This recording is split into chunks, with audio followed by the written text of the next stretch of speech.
नमस्कार, आप देख रहे हैं वर्ल्ड नाउ। मैं हूं आपके साथ विवेक शांडिल्य।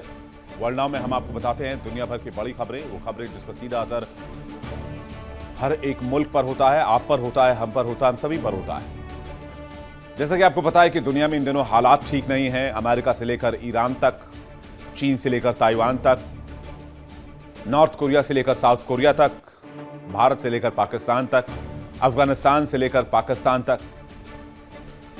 वर्ल्ड नाउ में हम ऐसी ही खबरों पर नजर डालते हैं और देखते हैं कि दुनिया भर में इस वक्त क्या चल रहा है। सबसे पहले बात होगी अमेरिका ईरान टेंशन की। अमेरिका और ईरान के बीच महीनों के बाद एक हाई प्रोफाइल परमाणु बातचीत जिनेवा में चली। वॉशिंगटन इसे डिप्लोमेटिक ब्रेक थ्रू बता रहा है, लेकिन तेहरान ने इस पर ब्रेक लगा दिया है। तेहरान का मैसेज क्लियर है कि तेहरान किसी भी कीमत पर झुकेगा नहीं। इस बीच एक रिपोर्ट में दावा किया गया है कि ईरानी सुप्रीम लीडर खामेनेई बंकर में है और उनसे मिलने के लिए लोग बेहद सीक्रेट तरीके से बंकर के अंदर जा रहे हैं। यह खबर तब आई है जब अमेरिका द्वारा खामेनेई और उनके बेटे मोज्तबा खामेनेई के असैसिनेशन की खबर सामने आने लगी। सूत्रों के मुताबिक खबर तो यह भी है कि अमेरिका के खिलाफ किसी बड़े सैन्य रणनीति पर बंकर में ही स्ट्रैटेजी तैयार की जा रही है।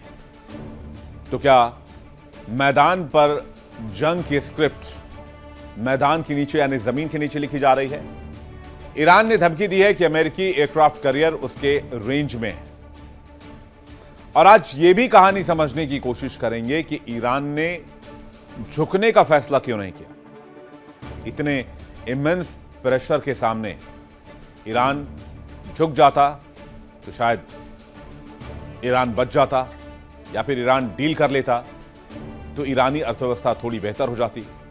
लेकिन आखिर ईरान अमेरिका से कोई समझौता क्यों नहीं करना चाहता?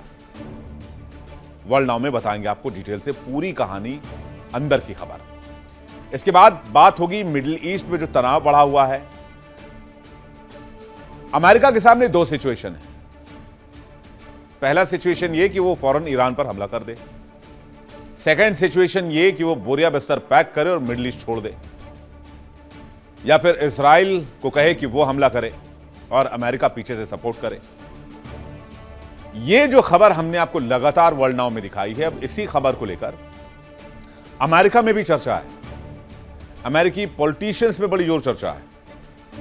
वहां के राजनीतिक दल दो फाड़ हो गए इस बहाने में। अमेरिकी राजनीति में दो फाड़, दो खेमे हो गए हैं। ईरान को लेकर ट्रंप ने जो हसरत पाली वो पूरी नहीं हो पाई, लेकिन इसकी आंच सीधे अमेरिका की वॉशिंगटन डीसी तक पहुंच गई, वहां की राजनीति तक पहुंच गई। ट्रंप के नेतृत्व वाले रिपब्लिकन और कुछ कट्टरपंथी समूह युद्ध वाला रुख अपनाना चाहते हैं।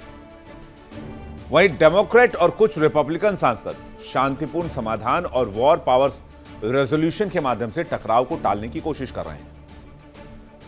वो नहीं चाहते कि जंग हो, वो नहीं चाहते अमेरिका एक और लड़ाई लड़े और अरबों खरबों डॉलर फूंक दे। वो कहते हैं हमारे पास तेल भी पर्याप्त मात्रा में, हमारे पास खनिज भी पर्याप्त मात्रा में, हमारे पास टेक्नोलॉजी है, हमारे पास वेपन्स है, हमारे पास डिफेंस इक्विपमेंट्स हैं। हम क्यों ईरान में जाकर अपने पैसे और साजो सामान बर्बाद कर अपने सैनिकों की जान दांव पर लगाएं? बात सही है। अमेरिका को ईरान से क्या चाहिए? कुछ नहीं चाहिए। ऐसा कुछ नहीं ईरान में जो अमेरिका के पास नहीं है। और अमेरिका में यह विवाद सामाजिक और राजनीतिक रूप से विभाजन को और गहरा कर रहा है। जनता में सुरक्षा और विदेश नीति को लेकर चिंता बढ़ रही है। बताएंगे आपको इस खबर को डिटेल से। फिर वर्ल्ड नाउ में बात करेंगे चीन के खौफनाक न्यूक्लियर गेम की। दुनिया की निगाहों में चीन नहीं आना चाहता और छुपकर एक बहुत खतरनाक चाल चल रहा है। अमेरिकी सूत्र ये बता रहे हैं कि चीन परमाणु बमों के बच्चे तैयार कर रहा है, यानी छोटे न्यूक्लियर टैक्टिकल वेपन्स। आसान शब्दों में परमाणु बमों के बच्चे, छोटे छोटे, वो किलो किलो पाव पाव वाली बात जो पाकिस्तान कभी कहा करता था। यानी छोटे आकार के लेकिन अत्याधुनिक तकनीक वाले टैक्टिकल न्यूक्लियर वॉरेंट्स।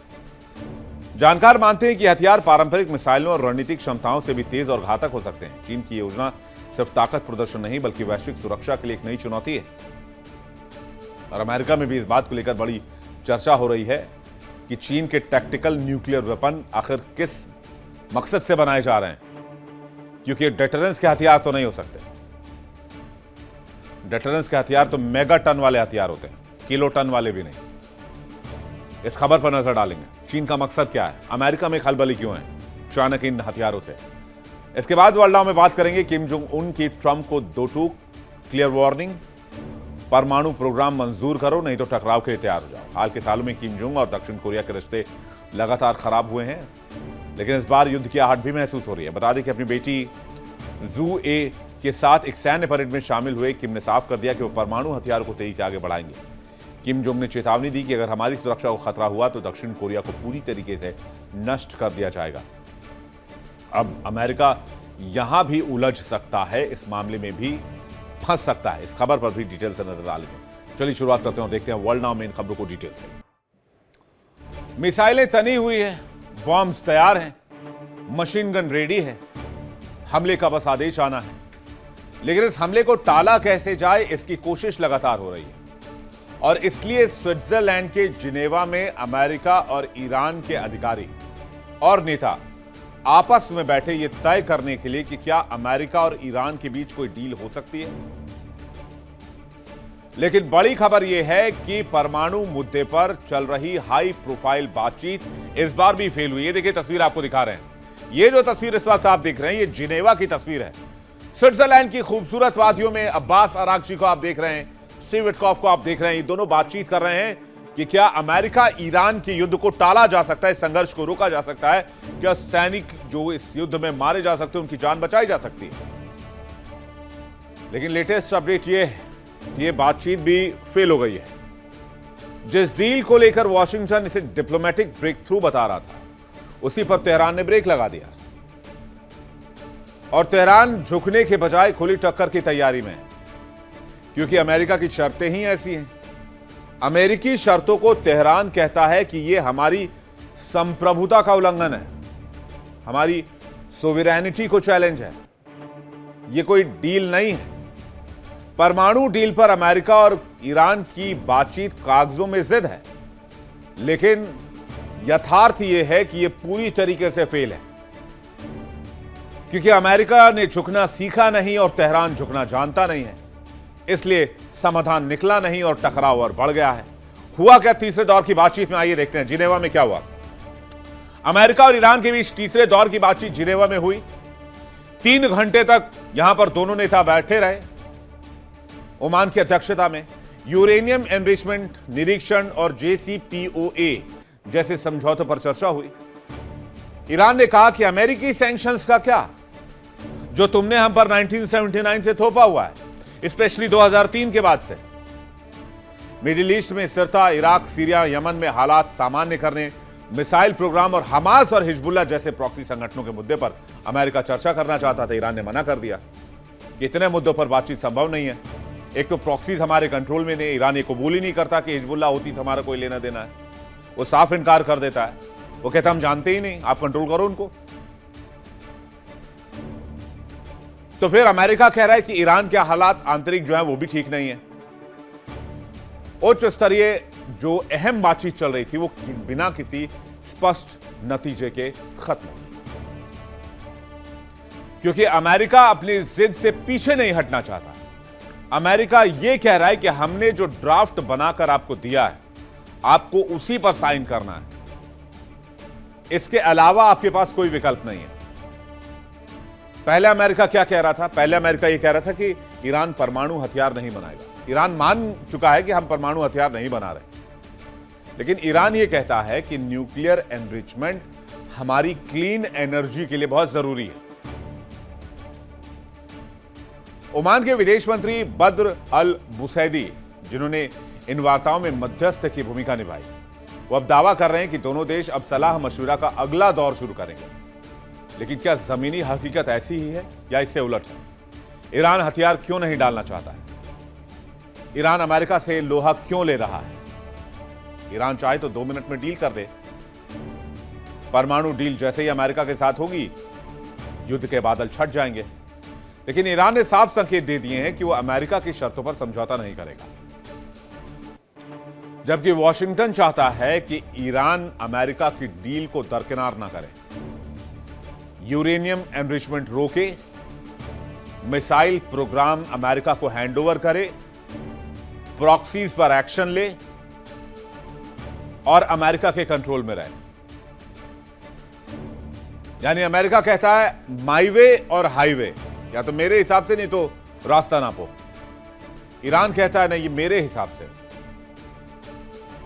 और खबर यह आ रही है कि ईरानी supreme leader Ali Khamenei bunker में मौजूद हैं और वहीं से बेहद सीक्रेट तरीके से आगे की रणनीति को अंजाम दिया जा रहा है। सूत्रों के मुताबिक खबर यह भी है कि अमेरिका के खिलाफ किसी बड़ी सैन्य रणनीति पर काम हो रहा है।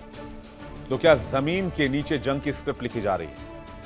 ईरान ने धमकी दे दी है कि अमेरिकी एयरक्राफ्ट कैरियर उसकी अटैक रेंज में है और वो जब चाहे तब अमेरिकी एयरक्राफ्ट कैरियर्स को डुबो सकता है।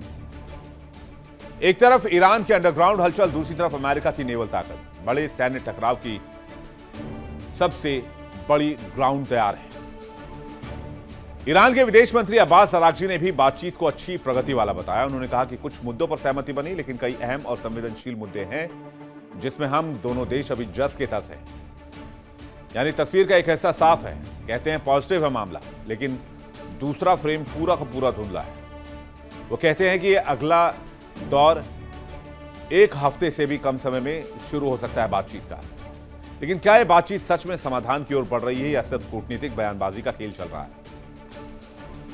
वैसे अच्छी बात तो यह कि जब तक दोनों पक्ष बातचीत कर रहे हैं और युद्ध शुरू नहीं हुई है, उम्मीद यह की जानी चाहिए कि यह बातचीत के टेबल पर ही सुलझा लिया जाएगा।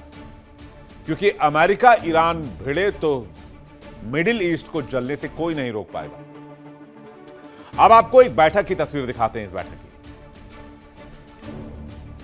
कब कब यह बैठक हुई और कैसे कैसे यह बैठक अभी तक आगे बढ़ी। पहले दौर की बातचीत हुई थी 12 अप्रैल 2025 मस्कट, ओमान में। डोनाल्ड ट्रंप प्रशासन के तहत यह पहली बड़ी वार्ता थी। इसमें ओमान ने बड़ी भूमिका निभाई थी। आइए देखते हैं। दुनिया भर में घूम घूम कर बातचीत कर रहे हैं लोग और इसलिए हमने आपके सामने नक्शा ही रख दिया कि कहां कहां घूम घूम कर बातचीत कर चुके हैं। पहले दौर की बातचीत थी वॉशिंगटन में हुई थी। डोनाल्ड ट्रंप प्रशासन के तहत पहली बड़ी वार्ता ओमान ने मध्यस्थ की भूमिका निभाई थी। मस्कट, ओमान में यह बैठक हुई थी। यहां पर दूसरे दौर की जो बैठक हुई वो रोम, इटली में हुई। यहां पर विशेषज्ञ स्तर की तकनीकी बातचीत, परमाणु और प्रतिबंध मुद्दों पर भी फोकस रहा। फिर तीसरे दौर की बातचीत जो हुई वो मस्कट, ओमान में फिर से ट्रंप की मध्य पूर्व यात्रा से पहले कूटनीतिक संपर्क और चौथे दौर की जमीन तैयार करने के लिए बातचीत हुई थी। चौथे दौर की बातचीत जो स्विट्जरलैंड में हुई है और स्विट्जरलैंड में जो बातचीत हुई है वो दोनों देशों के बीच जो तनाव बढ़ रहे हैं उसको लेकर बातचीत हुई है और इसे कैसे कम किया जाए, कैसे दोनों देश बातचीत के टेबल पर आए, इसको लेकर बातचीत हुई। और पांचवें दौर की बातचीत 26 फरवरी 2026 ईरान के विदेश मंत्री अब्बास अरागची शामिल हुए और अहम वार्ता हुई, लेकिन इसमें कोई निष्कर्ष नहीं निकल पाया। अब कह रहे हैं 2 हफ्ते के अंदर एक और बातचीत हो सकती है। अब 2 हफ्ते के अंदर बातचीत होगी तो क्या उसमें कोई मुद्दा हल हो पाएगा? मुझे तो नहीं लगता ऐसा कोई सीन बन रहा है। एक तरफ अमेरिका कड़े प्रतिबंधों और सख्त चेतावनियों पर ईरान को झुकाना चाहता है, दूसरी तरफ ईरान अपने रुख में कोई नरमी नहीं दिखाना चाहता। कूटनीति के टेबल पर शब्द बदले हैं, चेहरे बदले हैं, लेकिन सोच नहीं बदली है। बैठक तो हुई है लेकिन बयान हर बार की तरह वही, बातचीत पॉजिटिव है, आगे भी बातचीत जारी रहेगी। जमीनी हकीकत यह है कि बातचीत सिर्फ औपचारिकता बनकर रह गई है और दोनों तरफ से हथियार लहराए जा रहे हैं। लेकिन सवाल यह है कि यहां ईरान चाहे तो डील कर सकता है। आपको भी ऐसा लगता होगा। ईरान झुकने के बजाय अमेरिका से टकराना क्यों चाहता है? ईरान क्यों आखिरी सांस तक जंग लड़ना चाहता है? इसकी वजह क्या है? रूस की ड्रोन और मिसाइल टेक्नोलॉजी, चीन की बैकएंड सपोर्ट, ईरान की बैलिस्टिक मिसाइलें, अमेरिकी बेस और मिलिट्री एसेट्स टारगेट पर हैं। ईरान की असली स्ट्राइक फोर्स IRGC है। ग्लोबल ऑयल ट्रेड जलमार्ग हॉर्मुज़ स्ट्रेट निशाने पर है और ईरान का खतरनाक हथियार मिलिशिया नेटवर्क भी ईरान के पास है।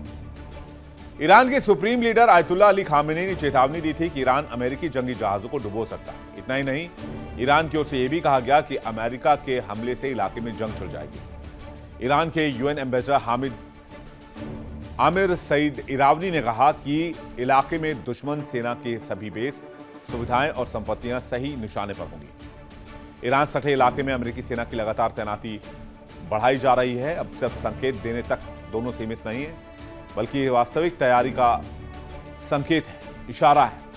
अमेरिकी युद्धपोत यूएसएस अब्राहम लिंकन के ईरानी जल क्षेत्र के पास पहुंचने से पहले काफी स्थिति गंभीर हो गई है। यूएसएस जेराल्ड आर फोर्ड अब पूरब दिशा की ओर बढ़ रहा है ताकि संभावित सैन्य अभियानों में शामिल हो सके। इसे आखिरी बार जिब्राल्टर स्ट्रेट के पास देखा गया था। इसके अलावा दूसरे सैन्य साजो सामान भी इस इलाके में अमेरिका ला चुका है। संकेत यह है कि अमेरिका यहां कई स्तरों पर सैन्य कार्रवाई के लिए विकल्प तैयार कर रहा है। ऐसी सैन्य तैनाती कूटनीति में दबाव बनाने का जरिया भी हो सकती है, लेकिन इन सभी कदमों को मिलाकर देखा जाए तो यह संकेत भी मिलता है कि ईरान और अमेरिका के बीच चल रही बातचीत में कोई अड़चन जरूर है। अगर इस अड़चन के बाद दोनों पक्ष अपने रुख में बदलाव नहीं करते तो मिलिट्री एक्शन हो सकता है। लेकिन यहां एक बुनियादी सवाल है, आखिर क्यों ईरानी नेता कम से कम सार्वजनिक तौर पर दुनिया की सबसे शक्तिशाली सेना और मध्य पूर्व में उसके सबसे मजबूत क्षेत्रीय सहयोगी के सामने भी अपने रुख पर अड़े नजर आ रहे हैं? इसका जवाब अमेरिका की ओर से बातचीत के लिए रखी शर्तों में छिपा हुआ है। ईरान मानता है कि इन मांगों को मानना आत्मसमर्पण जैसा है और ईरान आत्मसमर्पण नहीं करेगा। अमेरिकी शर्तों में यूरेनियम एनरिचमेंट को खत्म करना होगा, बैलिस्टिक मिसाइलों की मारक क्षमता को इतना लो करना होगा कि वो इजराइल के लिए खतरा ना बने। इसके अलावा कई और शर्तें भी हैं, जैसे पूरे क्षेत्र में सशस्त्र समूहों को समर्थन रोकना होगा, यानी कि जो प्रॉक्सीज हैं उनको सपोर्ट बंद करना होगा, और ईरान को अपने नागरिकों के साथ व्यवहार में बदलाव करना होगा। अमेरिकी विदेश मंत्री मार्को रूबियो ने भी यही कहा है। यह ईरानी नेतृत्व के लिए कोई सेकेंडरी या ऑप्शनल पॉलिसी नहीं है, यह उसी सिस्टम की रीढ़ है जिसे ईरान अपनी राष्ट्रीय सुरक्षा की ढाल मानता है।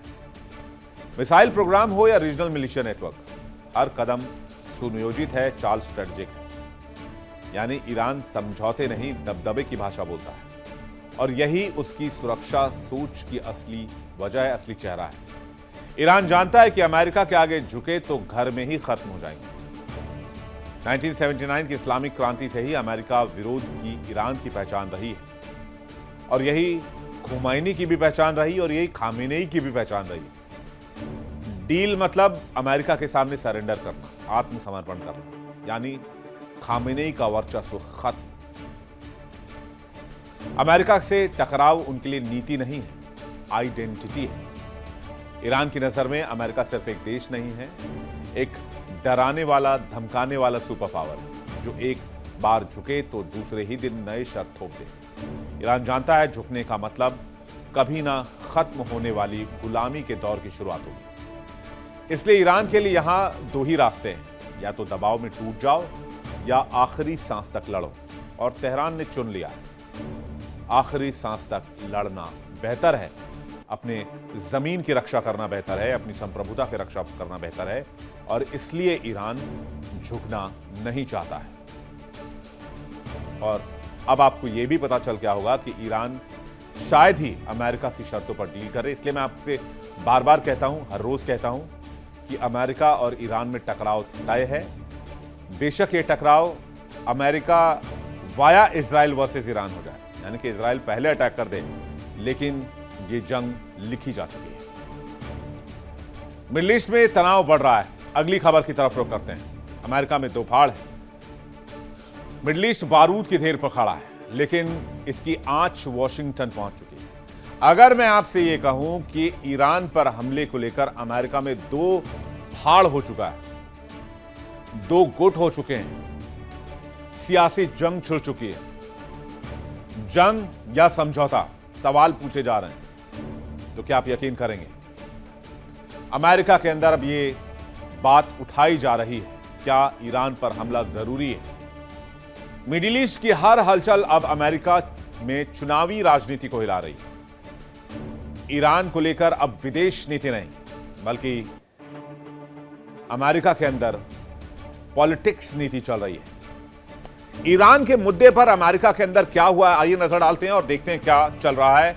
कह रहे हैं ईरान को लेकर अमेरिका में सियासतदान दो खेमों में बंट गए हैं, वहां की राजनीति दो फाड़ हो गई है। अमेरिका की जो राजनीति है वो इस मामले में बंट गई। ईरान को लेकर सत्ता और विपक्ष में टकराव है। टकराव संसद तक पहुंच चुका है। विपक्ष युद्ध की आशंका से चिंतित है।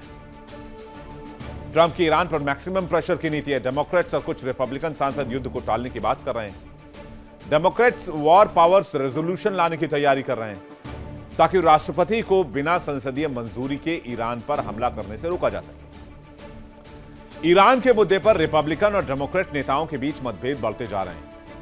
सीनेट मेजॉरिटी लीडर जॉन थ्यून राष्ट्रपति डोनाल्ड ट्रंप की नीति का समर्थन कर रहे हैं, तो वहीं हाउस डेमोक्रेट्स ने किसी भी मिलिट्री एक्शन को सीमित करने वाले प्रस्ताव पर मतदान कराने की पहल की।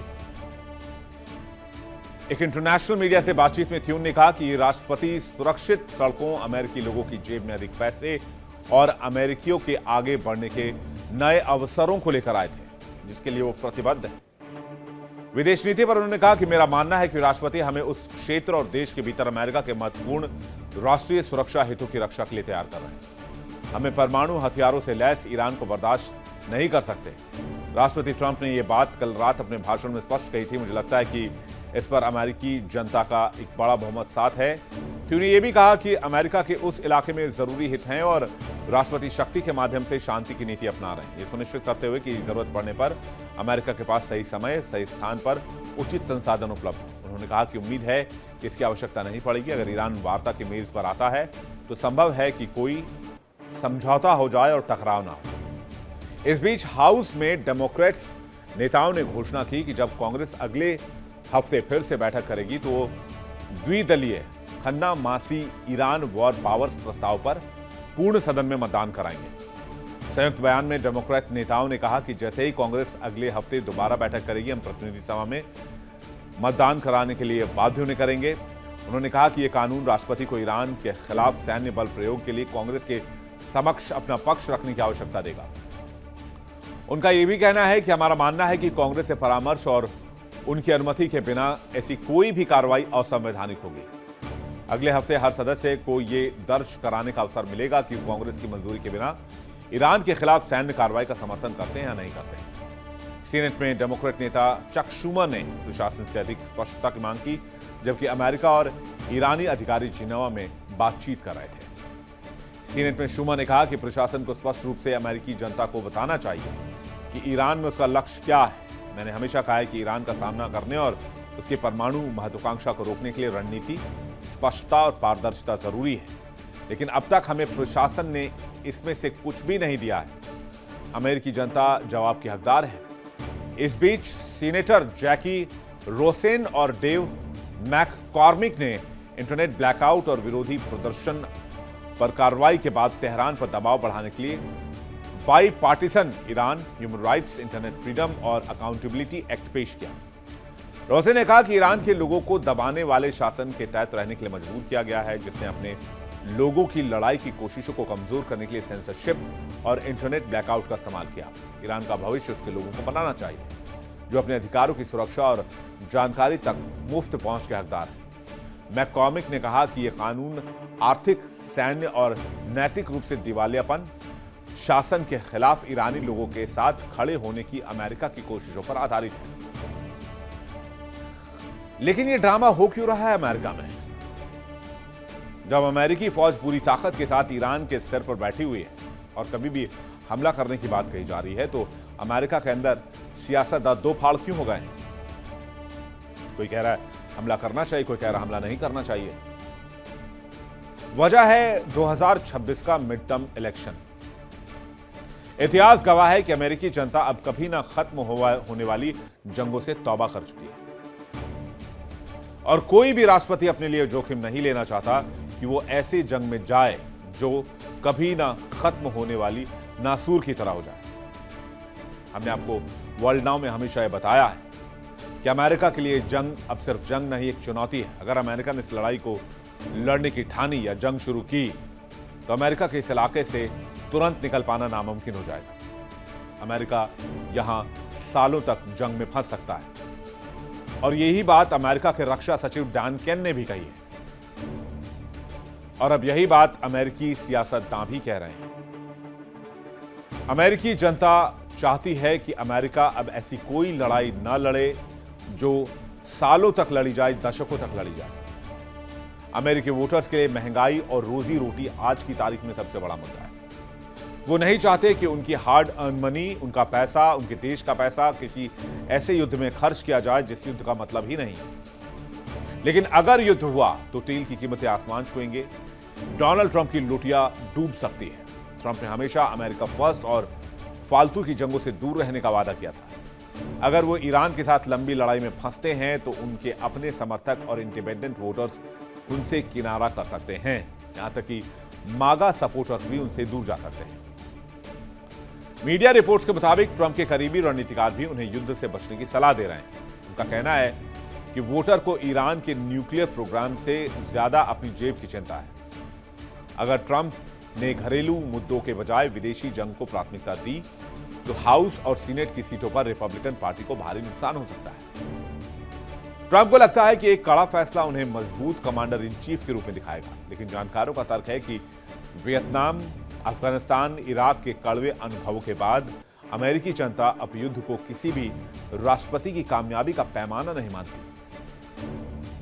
बिना किसी ठोस घरेलू फायदे के ईरान पर हमला करना ट्रंप के लिए एक जुआ जैसा है, जिसमें जीतने के चांसेस 1% है और हारने का रिस्क 99% है।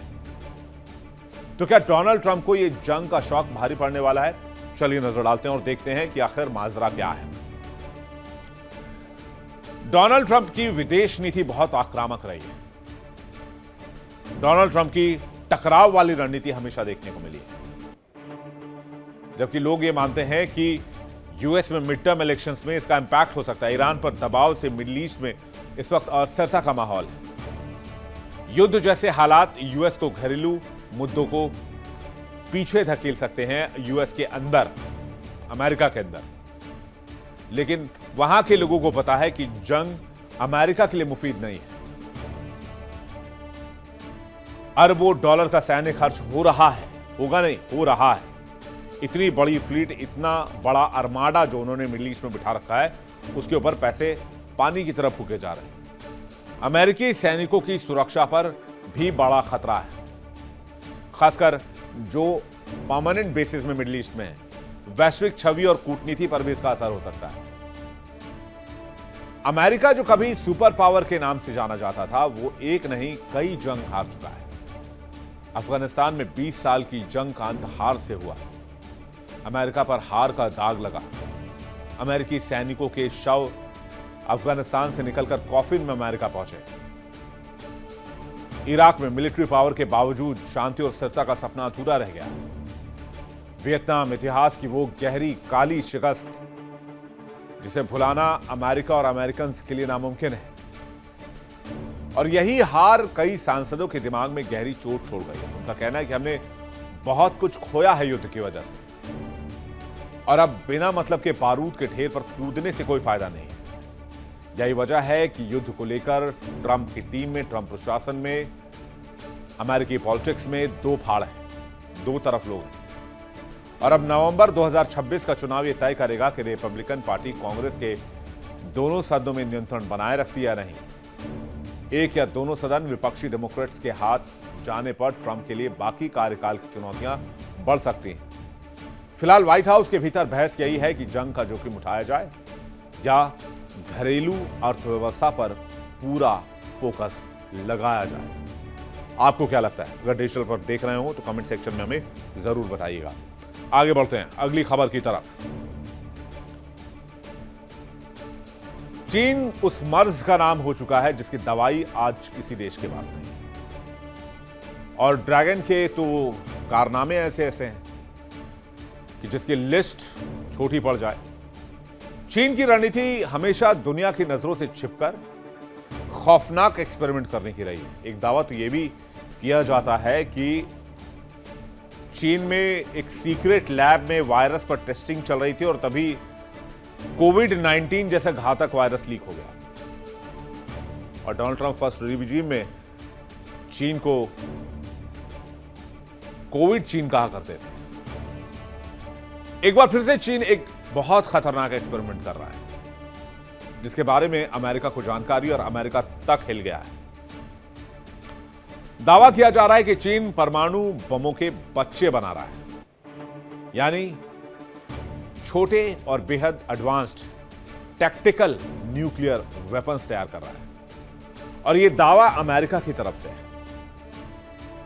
यह दावा ऐसे समय में आया है जब अमेरिका और रूस के बीच परमाणु समझौता न्यू स्टार्ट खत्म हो चुका है। इस संधि के खत्म होने के साथ ही दुनिया की दो सबसे बड़ी परमाणु शक्तियों के हथियारों पर लगी सीमाएं हट गई हैं, जिससे नए न्यूक्लियर हथियारों की दौड़ की आशंका बढ़ी हुई। अब अमेरिका ने चीन की इस चाल का खुलासा करते हुए डर जताया है कि चीन के नए न्यूक्लियर हथियार के आगे अमेरिका, रूस जैसे देश भी बेबस हो जाएंगे। चीन इनके जरिए एक ऐसी फौज तैयार करेगा जो किसी भी देश को मात देने की ताकत रखती है। तो क्या है चीन का next generation nuclear weapon programme? आइए नजर डालते हैं। लोप नूर साइट पर गुप्त परमाणु परीक्षण चाइना कर रहा है, जहां चाइना बहुत छोटे छोटे टैक्टिकल न्यूक्लियर वेपन बना रहा है। एक मिसाइल से कई परमाणु बम गिराए जा सकते हैं, जो छोटे होंगे साइज में, लेकिन अटैक बहुत बड़ा करेंगे। अलग अलग ठिकाने तबाह कर सकते हैं। रडार पर ट्रैक करना लगभग नामुमकिन बताया जा रहा है। और चीन का परमाणु जखीरा 2020 में जो 300 के करीब था, वहीं 2025 में बढ़कर 600 के करीब हो गया है। और सीपरी की रिपोर्ट बताती है कि 2030 तक चीन इसे 1000 के पार ले जाने के फिराक में। कहते हैं चीन के छोटे एडवांस हथियार इतने शातिर हैं कि इन्हें रडार पर पकड़ पाना भी बहुत मुश्किल है। और अब चीन की इस चाल ने साफ कर दिया है कि एशिया में एक बहुत बड़ा और जानलेवा खेल शुरू हो चुका है, जिसने सुपर पावर्स की नींद उड़ाई हुई है, स्पेशली यूएस की। आपको जरा फुल स्क्रीन तस्वीर दिखाते हैं कि जब परमाणु धमाके को स्क्रीन पर उतारने की कोशिश की जाती है तो किस तरह का नजारा होता है, किस तरह की तस्वीर होती है। वो जरा तस्वीर आप देखिए। अमेरिकी खुफिया एजेंसियों से मिली जानकारी के मुताबिक चीन चोरी छिपे दुनिया के सबसे घातक परमाणु हथियार तैयार कर रहा है। दावा किया जा रहा है कि चीन ने साल 2020 में ही एक गुप्त परमाणु परीक्षण किया था, ताकि वो अपनी सेना को दुनिया के सबसे आधुनिक न्यूक्लियर फोर्स बना सके। दावा किया जा रहा है कि चीन का ये नए जमाने का हथियार इतना ताकतवर हो सकता है कि अमेरिका और रूस जैसे देश भी चीन के सामने बौने नजर आए। चीन ने 1996 से परमाणु परीक्षणों पर खुद ही रोक लगाने का वायदा किया था, लेकिन इस गुप्त टेस्ट ने उस वायदे की पोल खोल दी है। अमेरिका का मानना है कि चीन ऐसे मिसाइल बना रहा है जो एक साथ मल्टीपल वॉरहेड्स यानी कई छोटे परमाणु बम गिरा सकते हैं।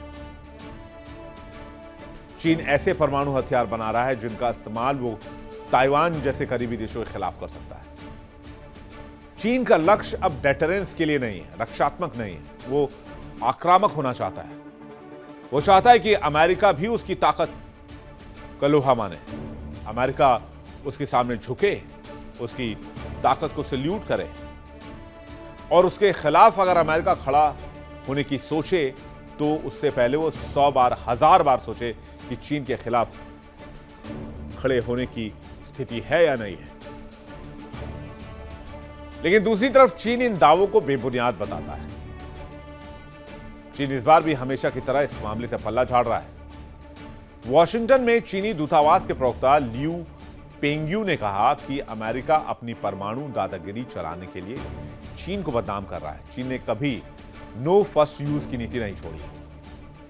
लेकिन रिपोर्ट्स में एक और दिलचस्प बात सामने आई है। 2020 में जब यह टेस्ट हुआ, तब चीनी अधिकारी इतने डरे हुए थे कि उन्हें लगा कि उन पर हमला कर सकता है अमेरिका।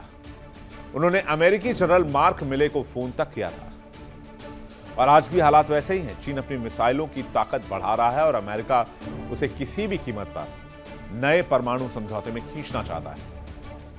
और इसलिए अमेरिका ने रूस के साथ न्यू स्टार्ट ट्रीटी खत्म कर दी, क्योंकि अमेरिका का कहना था कि जब रूस और अमेरिका के परमाणु कार्यक्रम निगरानी में रहेंगे एक दूसरे के साथ, तो फिर चीन को फ्रीडम क्यों मिले।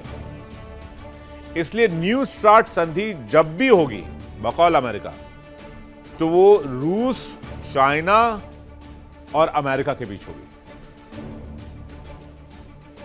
लेकिन अब सवाल ये उठता है कि चाइना इतनी जबरदस्त तरीके से हथियारों का निर्माण क्यों कर रहा है? क्या कोई बड़ी जंग की तैयारी में है? ये सवाल इसलिए उठ रहे हैं क्योंकि अमेरिका के रक्षा मंत्रालय पेंटागन ने एक चौंकाने वाली रिपोर्ट जारी कर दी है। एक मसौदा यानी ड्राफ्ट रिपोर्ट है और इसके मुताबिक चीन ने 3 साइलो क्षेत्र में 100 से ज्यादा इंटर कॉन्टिनेंटल बैलिस्टिक मिसाइलों का जखीरा रखा हुआ है। अब चीन के 3 खुफिया ठिकाने कहां हैं, आइए देखते हैं। पहला तो कहते हैं यूमेन में है, जो कि गांसू प्रांत में है, उत्तर पश्चिम चीन के रेगिस्तानी इलाके में मौजूद है। इस क्षेत्र का सबसे बड़ा साइलो है। एक और जगह है जिसका नाम है हामी, जो शिनजियान इलाके में आता है। ये यूमेन के करीब है, एक बड़ा साइलो इलाका है। अनुमानित रूप से यहां 110 से ज्यादा मिसाइल साइलोज बने हुए हैं। फिर एक और इलाका है जिसका नाम है यूलिन। यह स्थान भी नए साइलो के विस्तार में शामिल है। साइलो के क्षेत्र वो होते हैं जहां कोई देश अपने परमाणु मिसाइलों या आईसीबीएम को स्टोर करने या आपात स्थिति में लॉन्च करने के लिए अंडरग्राउंड स्टोर करता है। पेंटागन की रिपोर्ट में बताया गया है कि चीन की अपने परमाणु हथियारों के नियंत्रण पर वार्ता करने की कोई इच्छा नहीं है। इस रिपोर्ट में बीजिंग की बढ़ती सैन्य ताकत के बारे में बात की गई है। इस रिपोर्ट की माने तो चीन किसी भी अन्य परमाणु सशस्त्र शक्ति की तुलना में अपने परमाणु हथियारों के भंडार का तेजी से विस्तार और आधुनिकीकरण कर रहा है। चीन ने अपनी मिलिट्री बिल्डअप की ऐसी सभी रिपोर्ट्स को चीन को बदनाम करने और जानबूझकर अंतर्राष्ट्रीय समुदाय को गुमराह करने का प्रयास बताया है। इस रिपोर्ट की सबसे चौंकाने वाली बात यह है कि इसके मुताबिक चीन ने संभावित मंगोलिया से लगी चीन की सीमा के करीब 100 साइलो क्षेत्र में ठोस ईंधन वाले DF-31 आईसीबीएम तैनात किए हैं। आईसीबीएम यानी इंटर कॉन्टिनेंटल बैलिस्टिक मिसाइल, जो एक कॉन्टिनेंट से दूसरे कॉन्टिनेंट में जाकर मार करती है, जिसकी जद में अमेरिका भी है और यह परमाणु हथियार ले जाने में भी काबिल है। यह एक रणनीतिक हथियार है जिसका उपयोग दुनिया के किसी भी कोने में पहुंचने के लिए किया जा सकता है। इसलिए आज की तारीख में चाइना से डरने की आवश्यकता अमेरिका को है, क्योंकि अमेरिका जिस हिसाब से दूसरे मामलों में उलझा हुआ है और चीन जिस हिसाब से अपनी ताकत बढ़ा रहा है, उसे अमेरिका के लिए खतरे की घंटी है। बाकी हम तो खैर उसके पड़ोस में ही हैं। हम तो लगातार अपनी तैयारियों को भी धार देने की कोशिश करते रहते हैं। चलिए आगे बढ़ते हैं।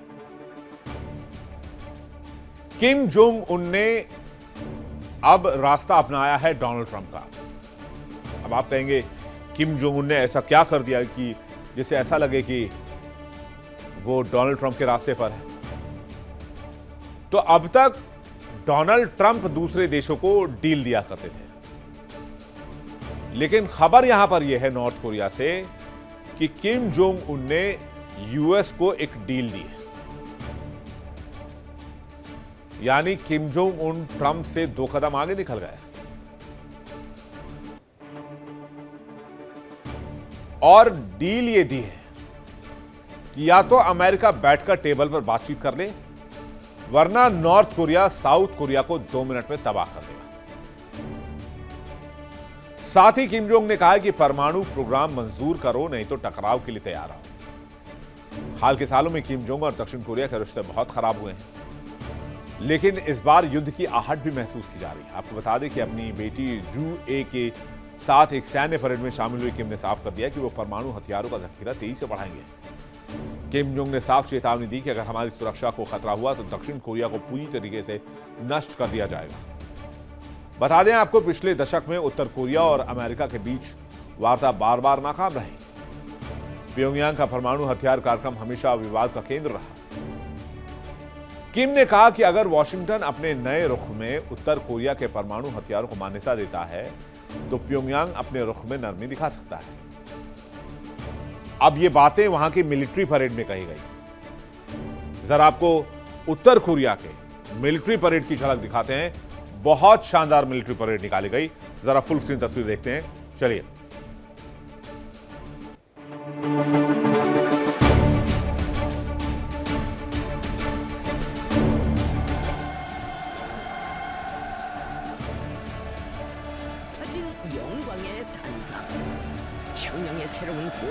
향한 장엄한 출전을 윤수님만 계시면 승리와 영광도 행복과 미래도 언제나 우리의 것이라는 억척의 신념이 영원한 일편단심의 분출로 격양하고 있습니다.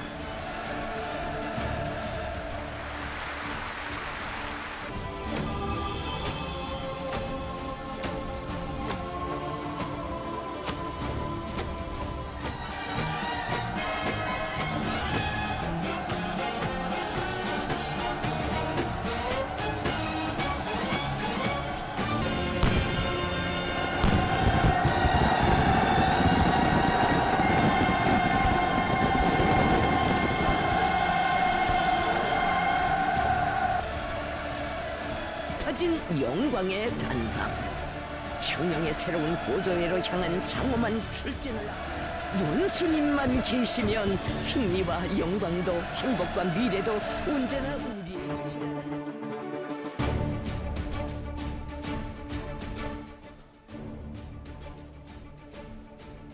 नॉर्थ कोरिया की भव्य परेड आपने देखी जो किम टू संग स्क्वायर में आयोजित की गई थी। परेड में अपनी बेटी के साथ किम जोंग उन शिरकत करने के लिए पहुंचे। सैन्य परेड सत्तारूढ़ वर्कर्स पार्टी के 9वें पार्टी कांग्रेस के समापन के मौके पर आयोजित की गई। स्टेट मीडिया की ओर से तस्वीरें और वीडियो जारी की गई। वीडियो में किम जोंग उन को अपनी बेटी के साथ देखा गया। उनकी बेटी को व्यापक रूप से किम जू ए के नाम से जाना जाता है। हालांकि आधिकारिक रूप से उनके नाम की पुष्टि नहीं की गई है। दोनों के साथ शीर्ष सैन्य अधिकारी और पार्टी के वरिष्ठ नेता भी मौजूद रहे।